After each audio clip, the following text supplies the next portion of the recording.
JJ and Alex are deep in Utah strategy and reaction. What the Utes did right and what they need to do better.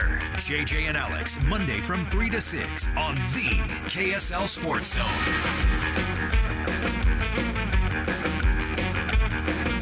Welcome back into First and 12 here on KSL News Radio and the KSL Sports Zone. Mitch Harper, Alex Kirry with you. It's officially rivalry week. I mean, it's been kind of building up now since last week with the bye, but now it's here. The rivalry is on, and it's 8-0 BYU versus 4-4 Utah, just as we all expected. A team fighting for bowl eligibility with an undefeated team vying for the playoff. It's exactly how we predicted, and it is what we predicted, just not those in that order. Exactly. And this show, First and 12, every single week, brought to you by Macy's. Get the freshest fruits and vegetables from your local farms and favorite local brands. Macy's, happy shopping every single week.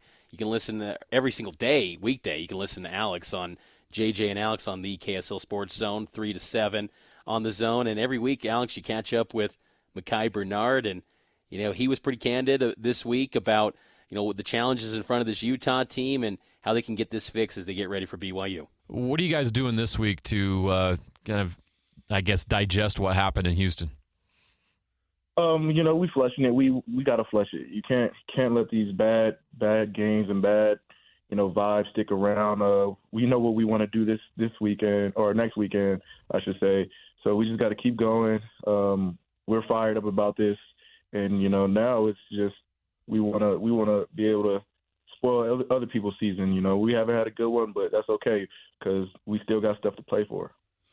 When you guys sit down and talk, as a team, and you say, "Hey, let's forget about that last one," I would assume also there'd be some things you go back to and you say, "Okay, there are some things." I know last week when we chatted with you, you're like, execution-wise, there was stuff that we had to go through and correct.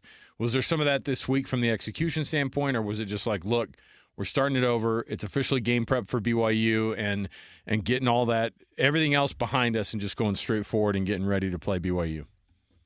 Everything behind us, straightforward, play BYU. This is the biggest game in the state of Utah, so we got to be prepared. We got to come out prepared, and it's a good thing we got a bye week so we can do that. I know in order for you guys to get a win against BYU, you got to have better quarterback play, and we saw what happened in the game with Isaac going to the bench and Brandon Rose coming in, and Kyle Whittingham said on Tuesday that they're going to split the reps during the bye week. The situation with the quarterback, how do you support that? What do you do as a captain to try to help those guys get ready no matter what happens one way or the other? Just making sure they're just doing their job. I mean, they're splitting reps or whatever, but just making sure they're doing their job each play and not having the mindset of trying to, beat each other out. Like, you just got to play your game and, have fun doing it and just make the right decisions and whatnot, and everything will come to fruition. Micah, when you have these tough trips and you're coming back from them, how do you as a leader help your guys kind of make sure that they don't just get caught up in the last 4 games? And because you've taken that role on of being a leader so well that a lot of guys lean to you and they listen to you. So what's the conversation you have with guys when you're like, hey, here's how we actually – there's one thing to say, look, we can't get down. It's another to actually do it. How do you help those guys? Just continue on being the vocal leader, making sure, everybody's spirits stay up. It's long season, still got 4 games left, believe it or not, and we just got to keep going. We got to keep fighting, and, we're here for one another. And, you don't get the same team every single year, so, you got to take it with a grain of salt and make sure everybody know that, hey, maybe you're not going to see some of these guys next year. You got some seniors leaving, whatnot.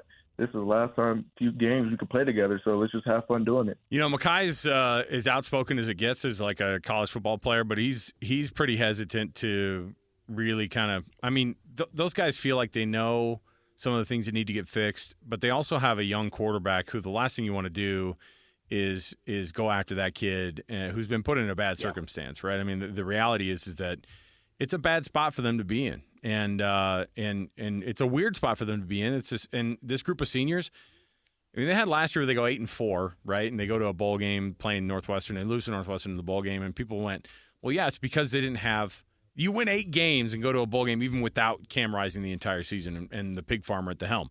And so then you go, the hope of the next year was, well, you get everything fixed. And the reality is that it's not – I think we've been so used to the consistency that Utah's brought and the consistency that Kyle Whittingham has brought. It didn't matter what year it was or who was in there. You could plug guys in, and they bought into the culture. And right now, I'm not going to say the culture's hanging by a thread, but it certainly feels in a weird spot for that Utah team. I haven't seen the fan base this despondent in a couple decades, man.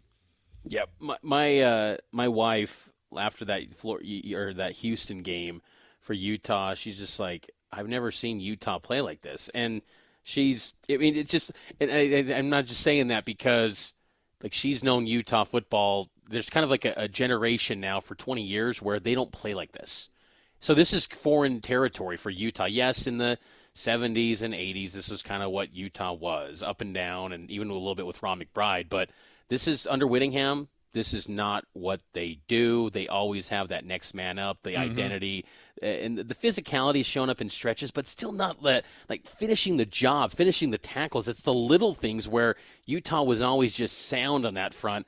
They haven't been that, and that's where you then go, is everyone dialed into the culture? Is everyone – you're wondering, how does this operation that was consistently, operating at a high level where, at worst they're losing 4 games in a season – how is it suddenly becoming where you don't even know if you're going to a bowl game? Because Utah's stretch, BYU, Colorado, Iowa State, that is a gauntlet here in the Big 12. Suddenly that schedule that we thought was so easy got really tough quick for the Utes, and it's coincides with fighting for their bowl eligibility lives. I had Utah losing a couple of games this year in my preseason, kind of predictions, and I said Iowa State was going to be one of those games, and I got absolutely killed because people were like, we don't lose home games ever. Thanks, bro. Thanks, buddy.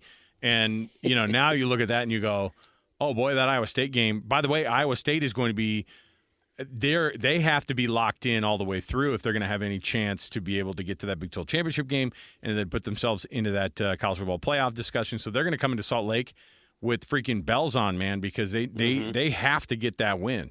And Utah is at a point now where they're like, well, we don't know what to think about this season. And so that's going to be a really, really tough game. And then suddenly the games that BYU has left are wildly gettable. Like it is insane to think where this was and how crazy this has been. And I know I use the words crazy and insane like every week a lot. And somebody pointed out that I say those words a lot. But guess what? That's the only way I can describe the season. That's how wild it's been. All right. We'll take another break. We'll come back. Hour number 2, we're going to dive into some memories of the rivalry. Mitch's mind is like a steel trap. Mine is a little bit more like a sieve, but I do recall quite a few things over the past 20 years of covering BYU football and, of course, this rivalry game. So we'll come back. It is 1st and 12, 97.5 the KSL Sports Zone and KSL News Radio.